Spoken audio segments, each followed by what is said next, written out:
아무튼 가정의 달 맞이해서 한 달 동안 우리가 가족 구성원으로서 어떻게 살아가야 하는지에 대해서 계속해서 이야기하고 있습니다. 우리 한 명 한 명 구성원들이죠. 각자의 역할이 있다고 지난주에 말씀드렸습니다. 자녀로서, 누구는 부모로서, 또 형제로서, 부부로서 이 가족 구성원 안에서 내가 어떻게 살아내는지 이것을 우리가 한 달 동안 좀 생각해보는 귀한 시간 되었으면 좋겠습니다. 가족 구성원으로서의 역할은 매우 중요합니다. 왜냐하면 하나님이 우리에게 그 자리로 주신 것이기 때문입니다. 주어졌다는 거죠. 나와 내 의지와 상관없이 주께서 허락하신 자리이기 때문에 하나님 맡기신 사명의 자리로 여기고 구성원으로서의 의무를 다 해내는 것이 아주 중요한 일인 줄 믿습니다. 여러분들 가정에 두셔서 원수와 단판 지를 때 여러분 때문에 여러분 부모님이 여러분 가족 구성원이 수치를 당하는 일이 없기를 주님의 이름으로 축원합니다. 원수가 공격할 때 여러분 보고 여러분의 기도로 여러분의 가정 가운데 있는 피스메이커의 삶으로 가족 구성원들이 수치를 당하는 일 없는 귀한 역사, 이것이 이제 지난주에 나눈 말씀인데 그러한 역사들이 여러분 가운데 있기를 바랍니다. 우리는 예수님의 사랑을 받고 있습니다. 그래서 가족에게 사랑받지 못한다고 속상해하지 않았으면 좋겠습니다. 그리고 이런 은혜, 이런 말씀, 이런 누림들을 부모님은 겪어보지 못했을 수도 있습니다. 주님이 우리에게 축복하시면서 부어주신 사랑이라면 이제 그 사랑으로 우리가 충분한 줄 알고 주신 사랑으로 각자의 역할 속에서 형제, 자매, 가족 구성원들 한 명 한 명을 사랑해내는 일들이 여러분의 숙제인 줄 믿습니다. 그렇게 나아가는 저와 여러분 되었으면 좋겠습니다.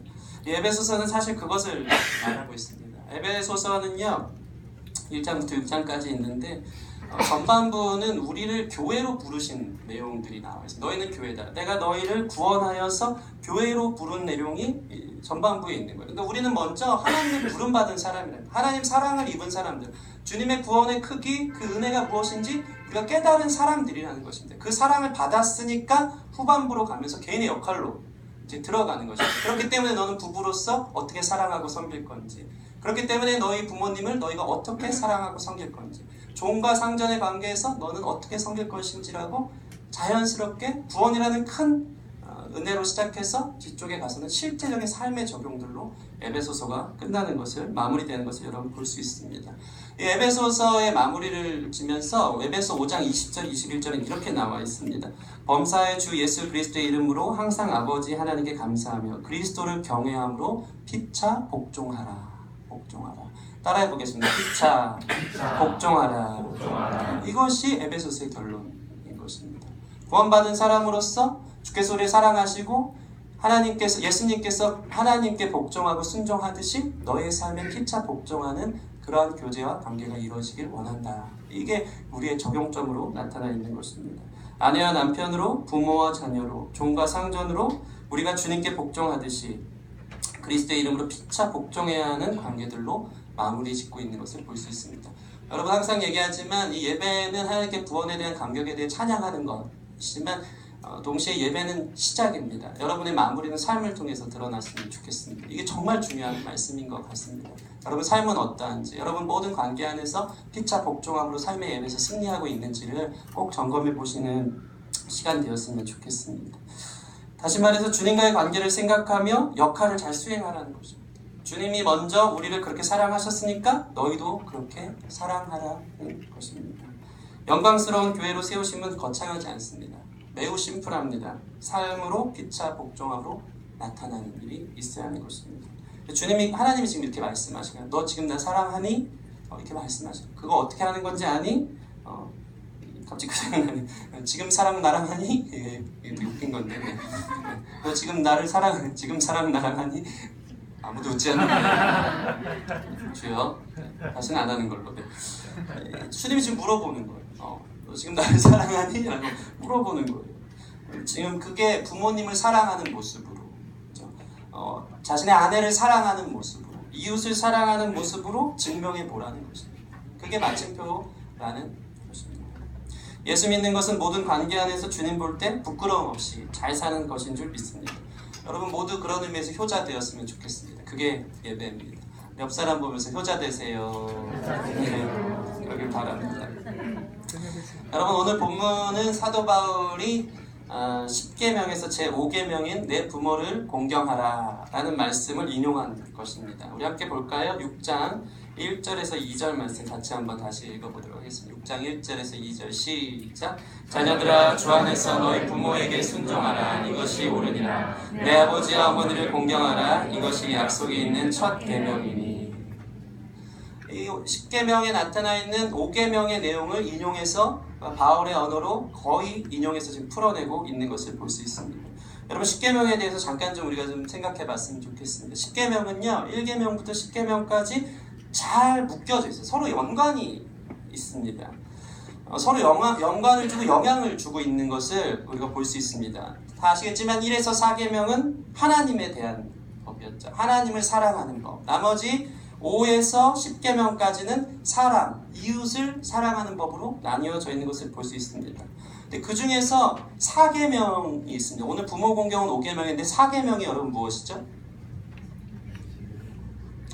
아니, 그 문제 되게 안타까워하고 있는데, 네, 다시 네. 안식일을 기억하여 거룩히 지키라가 4계명. 이것 좀 생각해 봤으면 좋겠습니다. 무슨 말입니까? 안식일이 하나님이 우리에게 허락하신 하나님과의 관계에서의 마지막 계명인 거예요. 근데 이 하나님과의 관계에서 마지막 계명에서 부모 공경이라는 사람 계명으로 시작하기 전에 안식일이 들어있다는 내용을 우리가 좀 생각해 봤으면 좋겠습니다. 이 안식일을 지키면서 하나님 사랑에서 이웃 사랑으로 연결되어져야 된다는 거죠. 이해되십니까? 하나님을 향한 사랑을 고백하고 하나님에 대해서 어떠함을 지켜내고 이제 삶으로 내게 주어진 관계를 향해 어떻게 나아가야 되는지 이 안식일을 통해 깨닫는 역사가 있기를 바랍니다. 그게 여러분 이 자리에 모인 목적인 줄 믿습니다. 그럼 안식일이 뭡니까? 샬롬 아닙니까? 샬롬, 평강, 평화. 진정한 평화, 샬롬. 이 샬롬의 어원을 제가 자주 말씀드렸는데 샬롬의 어원은 태엽이 각자 자리에 딱 맞게 끼워진 상태를 얘기합니다. 그래서 잘 돌아가고 있으면 평화스럽게 잘 돌아가는, 문제 없이 돌아가면 자기의 주어진 일들과 역할들을 수행하면서 잘 돌아가면 그게 진짜 샬롬이라는 것입니다. 그냥 쉬고 노는 게 아니고 자기 자리의 위치에서 맞게끔 그 일들이 잘 돌아가는 것, 태엽이 잘 돌아가듯이 돌아가는 것, 그게 진정한 샬롬이라는 것입니다. 다시 말해서 이 안식일을 통해서 여러분의 태엽, 여러분의 위치가 어디인지를 생각해내야 됩니다. 내 위치는 무엇인가? 나는 누구인가? 잠깐 멈춰서 쉬어서 생각해 보라는 것입니다. 그때 우리는 어떤 일을 경험합니까? 예배를 통해서 내게 하나님이 계시지만 하나님이 허락하신 부모님이 계시구나. 내게 남편이 있구나. 내게 형제가 있구나. 내게 이웃이 있구나를 생각하고 이제 삶으로 나아가면서 첫 번째 공경하라는 내 부모를 공경하라는 말씀으로 이어지는 것인 줄 믿습니다. 그래서 위로는 하나님을 사랑하고 그 사랑이 이제 가까운 부모로부터 이웃사랑에 뻗어나가는 것이 사람에게 연결되어 있는 10계명의 연결고리라는 것을 우리가 이해하는 것입니다. 그래서 사람을 향한 그 첫 계명이 부모 공경으로 이어지는 것입니다. 하나님과 부모 공경은 뗄래야 뗄 수 없는 문제인 줄 믿습니다. 이거를 해결해야 돼요. 여러분 마음 가운데 이걸 해석해야 돼요. 안식일을 통해서 여러분의 자리와 위치에서 하나님 예배한다는 게 도대체 뭘까? 하나님이 원하신다는 게 도대체 뭘까? 나는 누구인가를 생각할 때 이 안식일을 통해서 부모 공경으로 나아가면 여러분 예배에 성공한 것인 줄 믿습니다. 여러분 조건 상황 따지지 말고 나는 하나님께 그 사랑 받았으니 교회로 불렀으니 구원하여 주셨으니 부모님이 얼마나 우리 삶에 있어서 부족하든지 형편없든지 아니면 연약하든지 상관없이 부모님께 효도하고 공경하고 순종하도록 애쓰기 위해서 분투하는 그 삶으로 나아가는 저와 여러분 되었으면 좋겠습니다. 그것이 옳은 일이에요. 내가 생각할 때 옳은 일이 아니고 하나님이 말씀하신 옳은 일이에요. 그게 의인 줄 믿습니다. 자신의 옳음대로 행하는 게 아니고 오늘 말씀 가운데 자녀들아 주 안에서 너희 부모에게 순종하라 이것이 옳으니라. 주님이 옳다고 말씀하시는 거야. 안식일을 통해서 너의 자리는 부모님께 순종하는 것이 옳은 자리야. 거기가 의야. 그게 바른 것이야 라고 말씀할 때 여러분 마음을 열고 그 앞에 순종하는 귀한 역사가 있었으면 좋겠습니다. 하나님을 사랑하는 것은 부모 공경으로 나타난다. 부모님을 공경하지 않으면서 하나님을 공경한다는 것은 거짓말하고 있는 것입니다. 여러분의 예배가 거짓되지 않기를 바랍니다. 여러분 구약 성경에서 부모는 어떻게 나옵니까? 자식에 대해서 하나님의 권위를 대표하는 하나님의 대리자 역할을 감당하는 게 구약 성경에서 계속되는 가르침인 것입니다. 가정에서 모든 교육은 하나님에 대해서 부모가 가르칩니다. 하나님의 어떠하심을 부모를 통해 부모의 구전으로 부모의 삶으로 가르치는 중대한 책임이 부모에게 있는 거예요. 책임과 함께 그 권위가 부여되어져 있다는 것입니다. 자녀들에게 잘 가르치라, 말씀을 들려줘라, 쉐마 이스라엘 하면서 부모를 통해서 자녀들에게 그 기호를 쌓고 하나님의 말씀을 가르치라고 역할들이 주어졌다는 것은 하나님의 대리자의 역할을 부모가 갖고 있다는 것입니다. 그런 차원에서 인간적인 물론 부족함과 연약함이 있겠지만 하나님의 대리자, 하나님을 대신하는 보이는 하나님이라 생각하며 부모 공경하는 일들이 옳다 여겨지는 저와 여러분 되었으면 좋겠습니다. 자녀들아 주 안에서 너희 부모에게 순종하라. 이것이 옳으니라. 이것이 옳으니라. 옆 사람 보면서 부모님 순종하는 게 옳은 줄 믿습니다. 아멘. 그러기 위해서는 안식일에 주일날 주의 말씀을 잘 들어야 되는 줄 믿습니다. 부모 순종하기 전에 말씀을 잘 들어야 되는데 다들 눈이 조금씩 이렇게 감겨지면서 주님의 영광의 무게보다 자기 눈꺼풀의 무게가 너무 무겁게 여겨지는 분들이 있는 거죠. 옆 사람 좀 두들겨 주세요. 네. 근데 뭐 시원하진 않지만 다음 주에 아마 에어컨이 다다음 주쯤에 또 달려지지 않을까, 네, 그런 마음이 있습니다. 눈 활짝 뜨고 말씀에 집중하시길 바랍니다. 특별히 여기서 주 안에서 너희 부모에게 순종하라고 1절 말씀이 나와 있습니다. 자녀들아 주 안에서. 이거 상당히 중요한 것이죠. 예수님께서 하나님 아버지께 하신 것처럼, 하나님 아버지께 죽기까지 순종한 것처럼 늘 하나님께 물어보고 염두하고 예수님이 의식하고 하나님과 함께 동행하는 것처럼 부모님에 대해서 그렇게 순종하라는 것입니다. 특별히 2절 말씀 다시 한번 읽어볼까요? 2절 말씀 시작. 내 아버지와 어머니를 공경하라. 이것이 약속에 있는 첫 계명이니. 아멘. 이 공경하라라는 단어 뜻을 좀 풀어주고 싶습니다. 공경하라는 히브리어로 키베드인데 이것은 원래는 카보드라는 그 명사, 영광이라는 명사의 동사형으로 키베드라고 말합니다. 따라해보겠습니다. 키베드. 이 뜻은 뭐냐면 무겁다. 영광이 동사형으로 바뀌면서 형용사형으로 바뀌면서 무겁다. 카보드에서 키베드로 바뀐 것입니다. 헬로 카봇이 아니고요. 하나님의 영광. 이런 개그도 우리 애기한테나 통하는 헬로 카봇이 요즘 빠졌거든요. 카보드, 영광, 존귀, 풍부한 무거움을 뜻하는 이 단어가 공경하라라는 동사형으로 파생되어서 키베드가 된 것입니다. 근데 이 키베드라는 단어가 하나님을 공경할 때 쓰는 단어랑 똑같아요. 부모님 공경이 하나님 예배할 때, 하나님 공경할 때, 하나님 섬길 때랑 똑같이 사용되는 거예요. 그만큼 부모님 공경이 하나님 보실 때는 나를 공경하는 것 같이 여겨지는 무거운 하나님의 고백인 줄 믿습니다. 이 키베드에 무겁다라는 거. 여러분 무겁게 부모님을 생각하시기를 바랍니다. 부모님이 너무 가벼워요. 너무 쉬워요.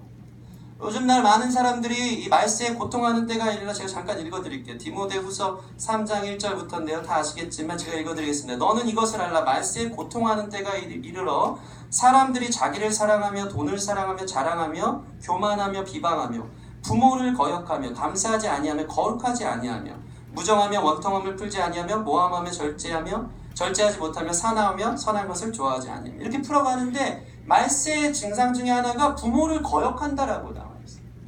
그 앞에는 뭐가 나와 있으면 자기를 사랑하는 위에 자기 위에 뭐가 없어요. 모든 체계가 없어요. 하나님은 질서의 하나님이거든요. 높은 하나님 그리고 인간 그런 어떤 질서 위계 질서, 위상들 하나님 만들어 놓으셨는데 이게 다 무너진 거예요. 내 위에 없어요. 그냥 부모 거역하는 거예요. 이게 다 무너졌으니까 예배가 무너지고 있는 이 말세의 모습들이 나타나는 거죠. 여러분 부모님을 하나님께서 허락하신 내게 맡겨주신 공경해야 될 대상으로 허락했다는 여러분 믿고 부모님의 말씀하신 것 모든 것 하나하나를 무겁게 받아들이는 일들이 있기를 바랍니다. 이게 회복되는 게 진짜 예배가 회복되는 거예요. 그거를 하나님이 찾아보신다는 것입니다. 여러분 인생의 중대한 우선순위로 부모님 의식하는 삶 사세요. 부모님 먼저 염두에 두시기 바랍니다. 부모님 말씀을 가볍게 여기지 않기를 바랍니다. 부모님이 얼마나 미숙하건 부족하건 연약한 건 상관없이 우리를 낳게 한 부모님의 존재 앞에서 그분을 의식하며 무겁게 여기는 사람들이 여러분 가운데 있기를 바랍니다. 말씀 무시하지 말고 부모님 마음 헤아리려고 하고 부모님의 존재를 기억하며 행동하는 것, 그것이 바로 부모님을 공경하고 순종하는 일인 줄 믿습니다. 저는 어렸을 때 저희 부모님을 너무 무시하면서 이제 살았던 것 같습니다. 여러분도 뭐 이런 경험들이 있을 것입니다. 나가려고 그러는데 엄마는 꼭 그렇게 옷을 두꺼운 거 입고 가라고, 날씨도 없다고. 저거 입고 가, 이거 입어야 돼, 추워. 그럼 제가 항상 얘기합니다. 요즘 날씨가 누가 그런 거 입냐고, 요즘 날씨에. 그러고 나서 꼭 나가면 어떤 일이 벌어지죠? 추위에 덜덜 떠는 우리들이 무시하고 나서 다가오는 게 피해가 있는 거죠. 우산 가지고 가, 늘 말씀하시는데 우산이 꼭 저희 집은 꼭 찢어져 있었습니다. 삼형제가 이 사람 저 사람 쓰느라고. 남은 한 가지 우산을 꼭 가져가라고 주세요. 그럼 저는 부끄러웠어요. 싫다고, 비 안 하면 그냥 맞고 산다고. 근데 그날 꼭 어떤 일이 벌어집니까? 학교 끝나면 진짜 비가 옥수같이 오는 일이 벌어지는, 그거라도 가지고 올 거야. 후회하는 일이 벌어져요. 부모님 말씀이 크면서요, 버릴 게 하나도 없더라고요. 버릴 게 없어요. 우리 사랑해서 하는 말이에요. 때로는 이게 맞지 않을 때도 있는데 부모님 말씀이 우리를 사랑해서, 우리를 생각해서 하신다는 말씀이기 때문에 듣는 척이라도 해야 되는 거죠. 그걸 받아들여야 되는 거죠. 그게 무게 있게 주님의 말씀, 부모님의 말씀을 받아들이는 일인 줄 믿습니다. 말을 기억하세요. 남는 것이 있고 그렇지 않더라도 그것은 부모님이 우리를 향한 사랑의 말인 줄 믿습니다. 그래서 부모님을 무겁게 여기는 거, 부모님을 공경한다는 것이 뭐냐면 이제 철들었다는 거예요. 여러분 철 들었으면 좋겠습니다. 철 드는 거 무겁잖아요, 그렇죠? 무게, 주님의 무게. 오늘 하나도 안 통하네. 눈에 보이는 부모님을 무시하지 않는 게 철 들었다. 그 무게를 감당하시는 저와 여러분 되었으면 좋겠습니다. 문제가 하나 있어요. 이 모든 가르침을 우리가 문자 그대로 비인격적으로 받아들이면 안 된다는 거예요. 하나님이 명령하셨으니까 순종하고 공경해야지가 아니고, 부모님의 마음이 인격적으로 다가오면서 내 안의 마음의 동기가 일어나면서 정말 깊은 곳에서부터의 공경과 순종하는 모습들이 여러분 가운데 일어났으면 좋겠습니다. 이게 참 중요한 것 같습니다. 하나님 사랑하는 것도 똑같아요. 여러분 하나를 보면 열을 안다고요. 여러분의 신앙의 습관이 어떤지를 봐요. 부모님 공경하는 모습이 왜 하나님 공경하는 모습으로 이어지냐면요, 이 태도인 거예요. 태도. 자기 위에 사람을 공경하는 것, 보이는 부모님을 공경하지 못하면서 보이지 않는 하나님을 공경한다는 것은 말이 안 된다는 것입니다. 여기 나와서 하나님을 찬양하고 예배하지만 여러분 삶에 하나님을 얼마나 의식하십니까? 하나님을 얼마나 염두에 두고 하나님의 말씀을 무게 있게 받아들입니까? 그게 다 실패한 이유가 있다면 그것이 자연스럽게 부모 공경이랑 내가 부모님을 어떻게 공경하는지로 이어진다는 거예요. 저는 이게 너무 안타까워요. 여러분 신앙생활이 갈수록 형식적으로 변해갑니까? 그러면 여러분 또한 부모님께 형식적으로 대해가고 있다는 증거일 수 있습니다. 마음이 메말라 있어요. 인격으로 와닿지 않아요. 그냥 부모님께 할 일만 하는 사람이 되는 거예요. 용돈 갖다 드려야지, 날 되면 찾아가야지, 전화 한 통에, 이게 다 형식으로 남으면 결국 여러분 신앙생활 자체도 보이지 않는 하나님께 형식만 남는 거예요. 그럼 마음이 없어요. 인격이 안 하다요. 뜨거움이 없습니다. 여러분 이게 말세에 이르는 많은 사람들의 모습이라는 것입니다. 형식만 남은 신앙생활 하지 않길 바랍니다. 경건의 모양이 아니라 경건의 능력이 작은 것에부터 나와요. 그래서 이 말씀이 중요합니다. 부모 공경하라. 보여지는 부모 공경하라. 그게 예배예요. 그게 결국 하나님을 어떻게 예배하는지로 이어지는 것입니다. 그런 의미에서 주님이 우리에게 그렇게 말씀합니다. 부모 공경하는 거 보면서 대리만족 느끼시는 거예요. 하나님. 쟤 보니까, 저 태도 보니까 쟤는 그렇게 세팅되어 있네. 쟤는 위에 사람이 누구인지를 아네. 고마운 줄 아네. 감사할 줄 아네. 이게 그대로 하나님께 연결된 거예요. 분리할 수가 없는 거예요. 그래서 여러분 하나님 예배하는 것이 부모님 공경하는 것과 일치한다는 사실을 여러분 기억하시기 바랍니다. 형식이 남으면 안 돼요. 형식만 남지 않길 바랍니다. 형식의 껍데기를 벗어버리고 마음으로 하나님 사랑하듯이 마음으로 부모님 사랑하는, 공경하는 일들이 일어나기를 바랍니다. 저는 지난 주일날 요즘 이 가족에 관해서 설교를 하는데 마침 또 저희 친할머니가 그런 문자, 제가 나이 먹고 이렇게 죽음이 가깝게 여겨졌던 적은 처음입니다. 어렸을 때 외할머니 한번 돌아가셔가지고 염할 때 창문 밖에서 봤던 거 기억만 났고요. 저 친할아버지는 뭐 젊었을 때 6.25 때 그 북한으로 끌려가셨고, 우리 외할아버지도 제가 태어나기 전에 돌아가셨고, 그래서 이번에 친할머니가 이제 돌아가셨죠. 주일날 연습하고 있는데 문자 한 통이 옵니다. 작은 아버지한테 우서가 할머니 돌아가셨다. 빨리 병원 모셔드려라. 집에 지금 계시다. 얘기가 있는데 너무 이제 충격적이었죠. 왜 충격적이었냐면 제가 그 전주까지 병원 데리고 다녔었거든요. 저희 할머니는 사실 혼자 사시는 분이십니다. 이제 90세신데 많은 사람들이 얘기 왜 안 모시냐. 근데 구구절절 사연이 참 많습니다. 저희 아버지와 그 작은 아버지 형제가 둘이었어요. 할머니 밑에 형제가 둘인데 어렸을 때 그 남편을 저희 할머니가 그 남편을 북한으로 이제 보내고 나서 그 젊었을 때 그냥 새 시집을 간 거예요.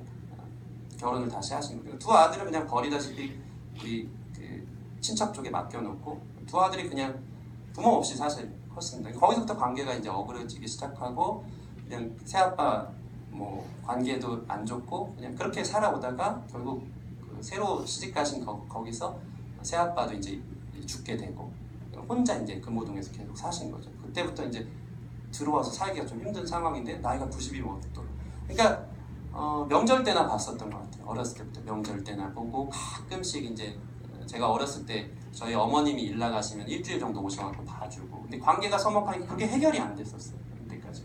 그러다가 명절 때 보다가 무슨 일이 있어서 거의 한 5년 만에 이제 할머니를 봤는데 사람이 제가 어렸을 때도 늙은 할머니였는데 사람이 늙은 것도 이게 단계가 있나 봅니다. 80이 넘으신 할머니 보니까 늙은 거에서 더 늙으셨어요.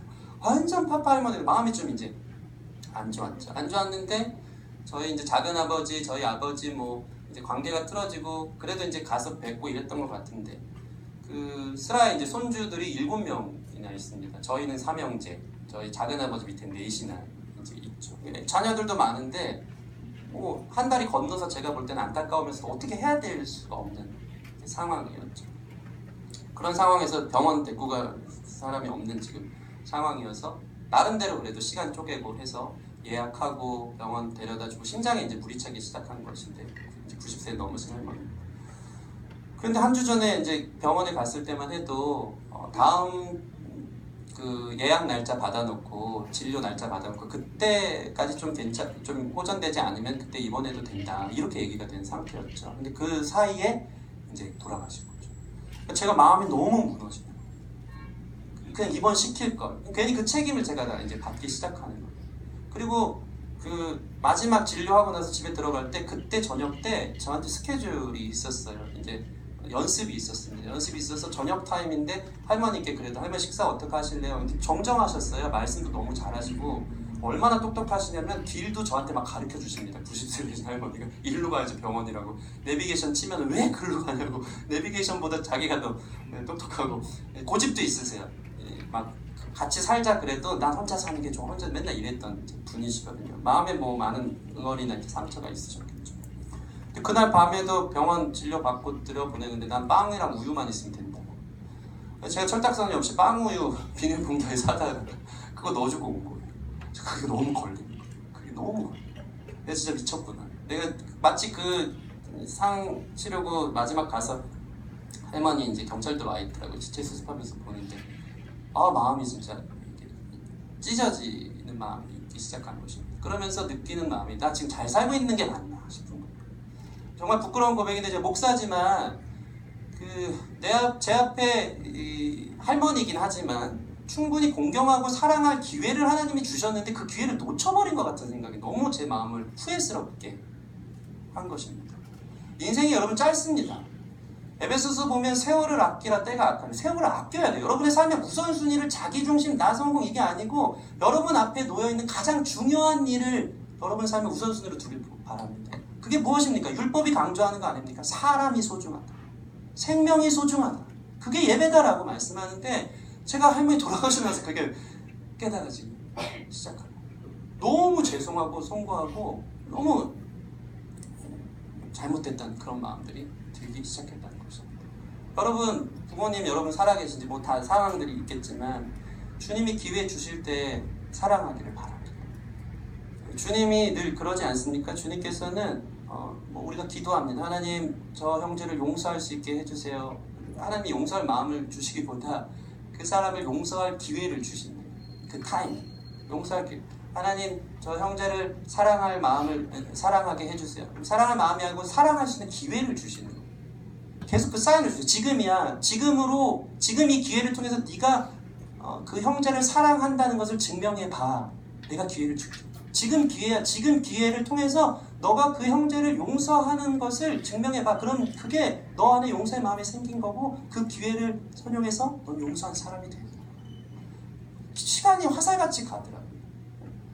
할머니도 90세인데 이렇게 보니까 이렇게 누워 계신 거 봤는데 저는 깜짝 놀랐네요. 90세인데 속살이 되게 하얗세요.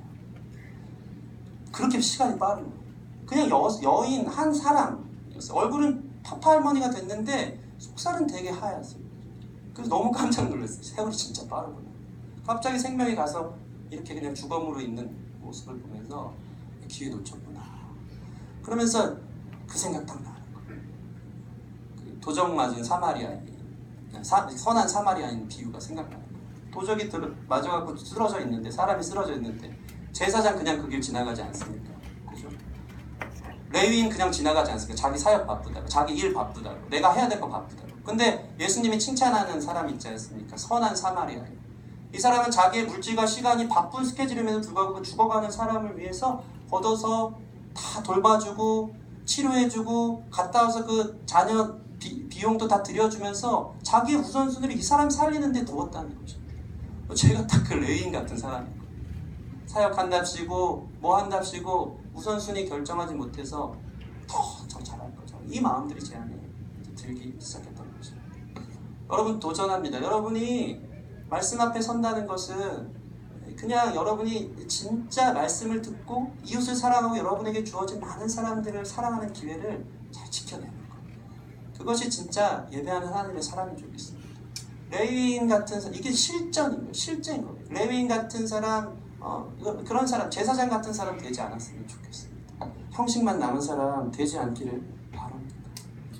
여러분이 주신 기회를 통해서 기도의 응답, 부모님께 순종하고 공경할 수 있는 그 자리들을 지금 주어졌을 때 최선으로 선용하는 저와 여러분 됐으면 좋겠습니다. 부모님이 살아계실 때만 가능합니다. 살아계실 때. 이 부모 공경이 얼마나 중요한지 오죽하면 하나님이 참 재밌습니다. 이 부모 공경에만 현상금을 걸고 계십니다. 우리 2절에서 3절 말씀 다시 한번 읽어볼까요? 2절 3절 시작. 내 아버지와 어머니를 공경하라. 이것이 약속에 있는 첫 계명이니 이로써 내가 잘되고 땅에서 장수하리라. 아멘. 아멘. 내 아버지와 어머니를 공경하라. 이것이 약속이 있는 첫 계명이니 10계명 중에 하나님이 약속하신 게 한 계명이 있어요. 이게 부모 공경이에요. 근데 어떤 약속을 하셨냐면요, 3절 보면 내가 잘되고 땅에서 장수하리라. 하나님이 축복하시기로 작정한 말씀은 계명 중에 이거밖에 없어요. 더 재밌는 건 다른 건 다 하지 말라요. 살인하지 말라, 가늠하지 말라, 도둑질하지 말라, 다 금한 거예요. 금하면 이렇게 벌을 주겠다는데 부모 공경만 내 부모를 공경하라. 그럼 내가 땅에서 잘되고 장수하도록 하겠다라는 복을 주시는 거예요. 그만큼 하나님이 너무 중요하게 이 구절을 생각하는 거예요. 이 하나님의 마음이 여러분 가운데 느껴지기를 바랍니다. 10계명은 다 명령이에요. 그죠? 다 하지 말란데 그 중에서 내 부모를 공경하라 라고 말씀하는 거죠. 이 3절 말씀 특히 어떤 보상이 있는 것입니까? 내가 잘되고 땅에서 장수하리라. 이 잘된다는 것을 영어 성경 보면요, You may enjoy long life. 긴 삶을 즐겁게 보낸다. 잘된다는 것은 즐거운 삶의 나날들을 부모를 공경함으로 살아갈 수 있다는 것입니다. 그냥 장수하고 오래 사는 복이 아니라 90까지 사셨으니까 오래 산 게 아니고 그 90인생을 살 때도 얼마나 윤택하고 즐겁고 자녀들과 함께 아름답게 살아가는지에 대한 그 복을 부모 공경하는 사람을 통해서 허락해 주신다는 것입니다. 물론 사실 이 땅의 의미는 약속의 땅을 의미하는 거긴 해요. 영원히 하나님이 허락하신 기업, 영원한 하나님의 약속의 땅을, 영원을 사는 기업을 의미하지만 문자적으로도 근데 제가 이 말씀이 많이 사실이라는 것을 요즘 들어서 많이 경험하고 있습니다. 여러분 제가 가만 보니까요, 부모님 잘 섬기면 여러분 삶이 잘 되고 땅에서 장수합니다. 믿으십니까? 이게 그냥 장수가 아니고 노년에 행복하게 잘 되고 장수하는 복이 있더라고요. 왜 그런 줄 아십니까? 제가 이번에 친할머니 장례 치르면서 많이 깨달았어요. 뭐냐면 여러분이 부모님 지금 잘 섬기잖아요. 그 섬기는 걸 나중에 여러분의 자녀들이 다 보고 잘할 것입니다. 이게 중요합니다. 여러분이 어떤 태도를 부모님을 섬기는지, 어떤 태도로 하나님을 섬기는지를 여러분의 자녀들이 다 봐요. 그리고 그거 그대로 배웁니다.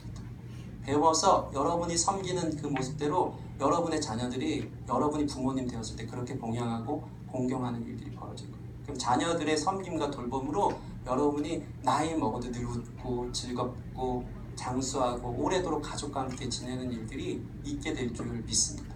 이게 다 연결돼요. 다 보고 배우는 거예요. 보고 배우는 거예요. 그래서 여러분 부모님께 공경하세요. 자기가 뿌린 대로 거두어 지는 것입니다. 여러분 부모님 섬기는 거 다른 형제에게 미루지 않았으면 좋겠어요. 지금 나랑 먼 얘기라고 생각되는 분 있겠지만 금방입니다. 결혼하고 이래도 멀다고 느껴지는 이 표정들은 결혼하고 애 낳고 진짜 그럼 시간이 너무 빨라요. 너무 빨라요. 제 나이가 벌써 40 다가오는 징그럽네요. 이게 너무 빨라요. 눈 깜짝이에요. 눈 깜짝. 너무 빨라요. 기회가 너무 짧아요. 짧아. 내게 주신 그 시간들 속에서 이 기회들을 이용해서 이 짧은 시간을 더 사랑하는데 힘쓰시기 바랍니다. 부모님 잘해드리는 거 계산하지 말길 바랍니다. 부모님 섬기는 거 눈치 보지 마세요. 옆 사람, 옆에 형제들 미루지 마세요. 우선순위에 두었으면 좋겠습니다. 그게 주님의 마음입니다. 그런 자에게 땅에서 잘되게 하는 축복을 주신다는 하나님의 의지를 여러분이 엿보기를 바랍니다. 그래서 신앙이 있는 분들은요, 노년에 얼굴이 환하더라고요. 이게 거짓말 같은데 여러분 많이 보셨을 거예요. 기도 많이 하시는 분, 나이 많이 들었어도 남들보다 더 젊어 보여요. 그리고 빛이 나요. 여러분의 할머니, 할아버지가 그런 분이었으면 좋겠고 여러분의 노년이 그랬으면 좋겠습니다. 예수 믿더니 달라요. 이게 너무 마음에 와닿는 거예요. 너무 마음에 와닿아요. 물론 하나님의 특별한 경우에 또는 여러 경우에 병으로 인해서 힘들고 고통 가운데 그런 자리들을 허락하셔서 그렇게 돌아가는 분들도 있지만 대다수의 사람들은 죽음의 축복을 받습니다. 예수님 잘 믿는 사람. 끝까지 얼굴이 환하게 비춰지면서 임종까지도 가족들의 사랑을 지켜보면서 은혜 가운데 맞춰지는 결론들이 주어지는 것을 보게 됩니다. 여러분 삶의 노년이 그렇게 되었으면 좋겠습니다. 말씀을 마치겠습니다. 여러분 부모님 사랑하는 게 주님 사랑하는 것인 줄 믿습니다. 부모님 공경하는 게 주님 예배하는 거예요. 이걸 놓치지 않았으면 좋겠습니다. 부모님 공경하지 않잖아요. 형식만 남잖아요. 그럼 여러분 예배가 여러분 신앙이 지금 그렇다는 적신호라는 것을 기억하시기 바랍니다. 부모님에게 무례하면 100% 주님에게도 무례한 사람이 되는 거예요. 부모님 대하는 것에 있어서 진심과 마음과 인격이 담겨져 있기를 바랍니다. 우리 귀한 성도님들 모두 부모님께 공경해서 그리스도의 사랑을 전하고 이것이 주님의 옳다 여기니까 그 무게를 잘 감당해내시는 저 여러분 되었으면 좋겠습니다. 그래서 주님 약속하신 그 복을 여러분 자손 대대로 여러분의 땅에서 귀하게 누리는 저 여러분 되기를 주님의 이름으로 축원합니다.